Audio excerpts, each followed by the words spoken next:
আসসালামু আলাইকুম। নতুন সময় থেকে আমি আবার হাজির হলাম নতুন কিছু নিয়ে। অবশ্যই নতুন কিছু নিয়ে আসছি না, নতুন একটা ডিজাইন নিয়ে কেক নিয়ে আসছি। যারা নতুন প্রফেশনে আসছেন বেকারি আইটেমে, তাদের জন্য স্বাগতম। আর তাদের জন্য মূলত এই ডিজাইনটা একদম প্রথমেই মনে হবে যে একটা বড় ডিজাইন। দেখেন, ডিজাইনটা একেবারেই সহজ, যে কেউ এটা করতে পারে, একদম বাচ্চা থেকে শুরু করে। তো আপনাকে জাস্ট এটা একদমই নতুনদের জন্য খুবই সহজ ডিজাইনটা। আসলে কাজ করতে করতে মানুষ চালু হয় বা নতুন আসে। দেখেন এই ডিজাইনটা একটা কাঠির মাধ্যমে, ডিজাইনটা পুরোটাই লুকটা আমি চেঞ্জ করে ফেলতেছি জাস্ট একটা কাঠির মাধ্যমে। যারা আমার চ্যানেল নতুন, অবশ্যই সাবস্ক্রাইব করে বেল আইকন টিপে পাশেই থাকবেন, লাইক শেয়ার কমেন্ট এইটা একটু করে দিবেন। আর যারা আমার সাথে কাজ করতে চান, আমি বিভিন্ন জিনিস নিয়ে কাজ করি, হ্যান্ডিক্রাফটস, তারপর সেলাইয়ের কাজ, পেন্টিংয়ের কাজ, ব্লক বাটিকের কাজ, অবশ্যই আমার সাথে যোগাযোগ করবেন। আমার মেসেঞ্জার সুমাইয়া আক্তার, আর একটা প্রোফাইলে একটা কলা গাছ দেওয়া আছে, আপনারা অবশ্যই যোগাযোগ করবেন।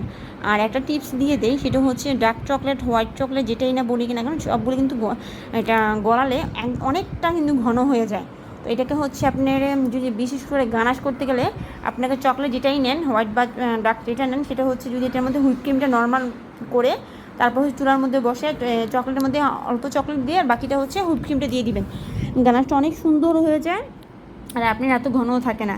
আর একটা টিপস যদি বলেন যে এটা কিন্তু নরম থাকবে, এটা কিন্তু শক্ত হবে না। আর যদি শক্ত করতে চান, সেই ক্ষেত্রে আপনি যে চকলেটটা গুলিয়ে তার মধ্যে তেল দিয়ে দিবেন। আমরা সয়াবিন তেল, যে রান্নার তেলটা খাই, সেটার মধ্যে দিয়ে দিবেন। যতটা আপনি পাতলা চান ঠিক তো সেই পরিমাণ তেল দিবেন। বেশি দিলে বেশি পাতলা হবে, আর কম দিলে আর কি ঘনত্বটা থাকবে, কিন্তু সেটা আপনি জমাট বাঁধবে। আপনি যেখানে ঢেলে দিবেন, ঠিক শুধু চকলেট ঢেলে যেমন শক্ত হয়ে যায়, হার্ড হয়ে যায়, ঠিক সেমটা ওইভাবে দিলে তেলের সাথে যদি মিক্স করে দেন, একদমই হার্ড হয়ে যাবে, শক্ত হবে যেটা। তাহলে আপনার চকলেটের পরিমাণটা খুব কম লাগতেছে। তো এই টিপসটা আশা করি অবশ্যই কাজে লাগাবেন। আমিও আসলে কাজে লাগাচ্ছি, আগে জানতাম না, তারপর কাজ করতে করতে নিচ থেকে এটা বের করলাম, জানি না কীভাবে হলো। তো এটা কাজের টেকনিক, যে যত কাজ করবে আসলে তার কাজ নিচ থেকেই এটা আসে। তো আজ এই পর্যন্ত, আল্লাহ হাফিজ।